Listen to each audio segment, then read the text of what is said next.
All right, welcome back to another beta deep dive. Today we're going to be going over like drops of blood at Cooper's Rock in West Virginia. This is in a newer area of Cooper's, which just got added to Mountain Project, I think within the last year or so. So first we're going to start off with where this thing is. So here we go, map of the U.S. Here's Ohio, here's West Virginia, and Cooper's Rock is near Morgantown, which is where University of West Virginia is, I think. And here's the New for reference, New River Gorge down here, Fayetteville. Here's Morgantown, so it's not that close to the New. It's kind of its own thing. Basically Pennsylvania. Just going to zoom in here. Here's Morgantown, it's College Town. Okay, so basically you're going to be on 64 and you're going to get off here and you're going to get on this road and you're going to follow it. And where this yellow star is right here, this is the Tilted Tree parking area. This is like the main area of Cooper's, like that people think of when they think of Cooper's. To get to the Rhodo Cave, which is where like drops of blood is, you want to keep going. You want to turn right here to like get down to the campground area. If you see signs for like rhododendron camping area, you want to follow that.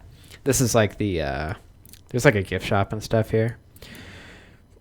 So you're gonna keep going, and you're gonna let's see. There's like a loop for the actual campsites like here. Keep going past those. Go to this loop. You're going to park right around here next to the rhododendron trail right here. The mushroom boulder is like over here, right next to this like Rock City trailhead parking.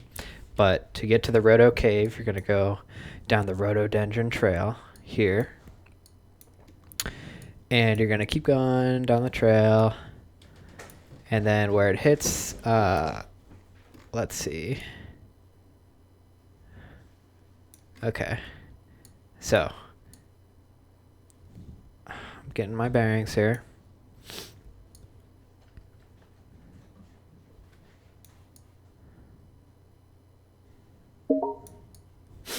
Okay. When it hits, when you cross the river, you're going to keep going straight here. And the Rhodo Cave is like right here. Okay, you can keep going this way and just bushwhack your way across to get here. Let me turn on satellite, see if this gives us anything. Okay. Yeah, so what you're going to do is you're going to kind of start like going up the hill, and then you want to go down. And it's kind of like here-ish.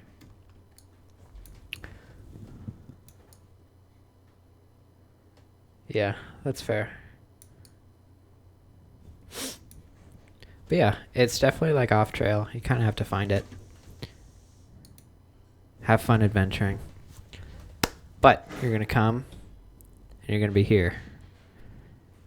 This is the Rhodo Cave. And this is kind of like the proudest line that's been sent so far in the cave. You start in the back here on this jug. And you kind of follow some cracks out.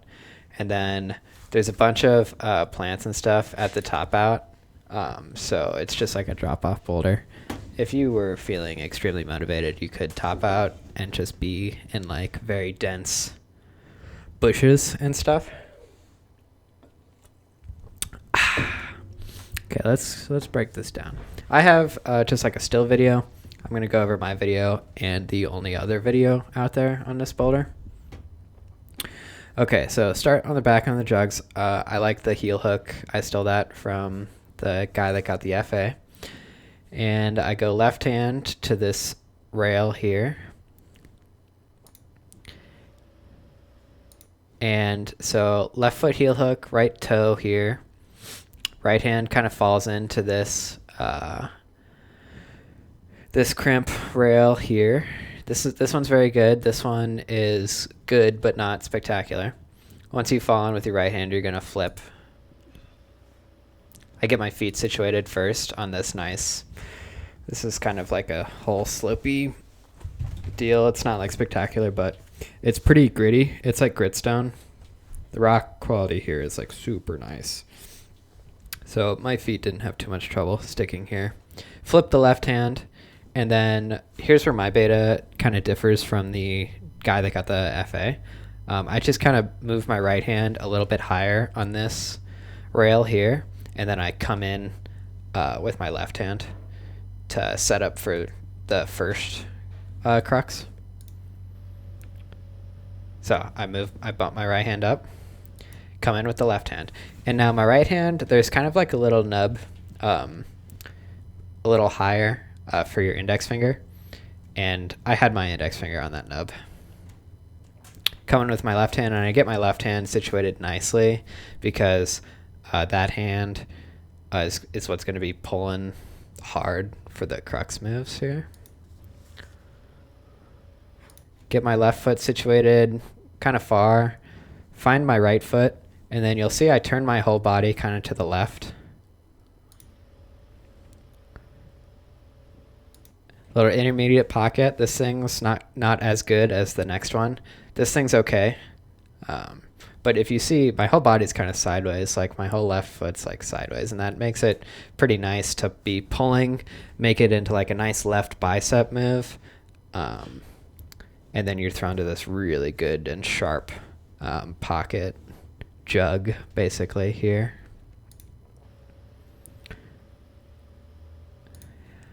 I hit it okay, and then I readjust. Also, this is all very sharp, so my right hand is like completely taped here. Like right now, like only like my fingertips don't have tape on them, so the tape is taking the brunt of like this sharp edge right here that would like definitely slice you up if you didn't have tape on. Okay, my right foot picks off here, and I'm able to stay on my left foot. I'm able to make this span pretty easily at 5'9". Walk the feet through. Foot here. This foot's really good. Okay, so I just bumped my left hand from the good hold that I did the crux on to sort of like a pretty bad hold right here. This little bump made it feel a lot nicer before I did the next move. Also, you see, I just kind of back flag. I stay with my right foot on this good hold, and I back flag my left foot to do that little bump, and then the next move here. This rail is very good. So this hold and this hold are both very good, and I'm able to keep some good tension with this good foot here. And then I go for the toe hook to exit it out. I don't know why I struggled so hard here. I think I was just really tired. Usually this is like quite easy because this is like a whole jug ledge, and I took my time here because I didn't want to biff it after doing like hitting this hold and then getting the feet over and then hitting this hold combined are like definitely the crux here. Get the toe hook, like best toe hook you're ever gonna feel. I'm chuffing. I'm breathing a lot. Sound like a choo-choo train. Because these are all jugs, and I'm just trying not to freak out here. Jug, and then there's like a big horn jug here, and that's like the finish is right there. And then the dude that got the FA did this nice little like leg wedge bat hang thing. So I did it too. Cool. That's how I did it. Let's watch him do it. Okay, this is Andrew. He's got some nice dog.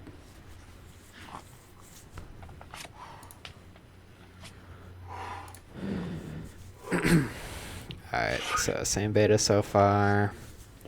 Flips the hand. This is where we start to differ. He gets a heel hook, okay, right here. Moves his left toe onto a left toe. And then he's able to feel like pretty solid here on his left hand with that heel hook. Or like he's almost like camming over here. I couldn't get this to feel very good. I don't know. This felt really hard for me. And then he monos this whole slot thing that I did not use at all. I just decided to match the pretty good rail. This slot. I was actually able to get like 3 fingers in, and kind of just side pull it. It's not really in cut at all. It's just like a little slot.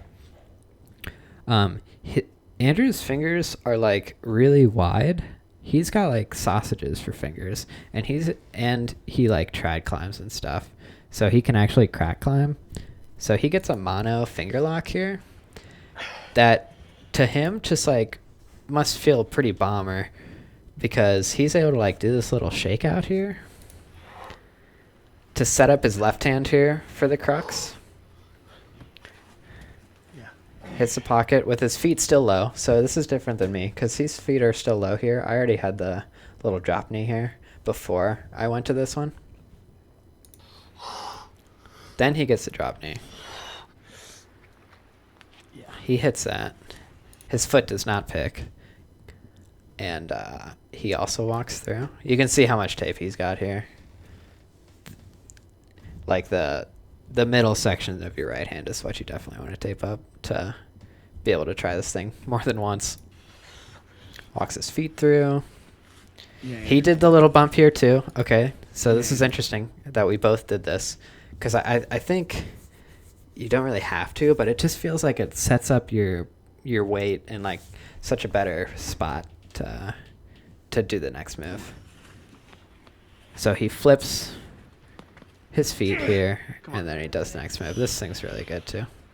He walks his foot to get the bat hang here. So let's watch this crux sequence one more time. Yeah. Especially when he does like the little hand. Yeah, Andrew, come on. Yeah. Come on. Cool. I would definitely at least practice the bat hang finish at least once. I practiced it approximately 1 time before I actually did it for real. He's a lot more graceful here at the end. Yeah, that's it. Woo! Nice. So that's like drops of blood. His video says V12. To me, okay, so I've never done a V12 before, so I don't know what they feel like. I've done some 10s. I've done an 11 or 2. So it was really hard for me to try to give this thing a grade. I feel confident that it's like definitely within the range of V9 to V12. So maybe 10, maybe 11. I don't know. You should climb it and do it and then give it a grade and tell me what you think. So there you go. That's like drops of blood in the Rhodo Cave at Cooper's Rock in West Virginia. Quick shout out. I checked this place out, Gritstone Climbing, in Morgantown for the first time. And it was really nice. It was a nice gym. Definitely like Globo Gym vibes, but it had a good bouldering area, and it was fun. Like a rainy day thing. However, speaking of rainy days, this cave stays nice and dry in the rain, and it doesn't seep either. So unless it's like really humid and it's just like condensing, this thing stays nice and dry in the rain. So it's a good rainy day spot. All right. Thanks, guys.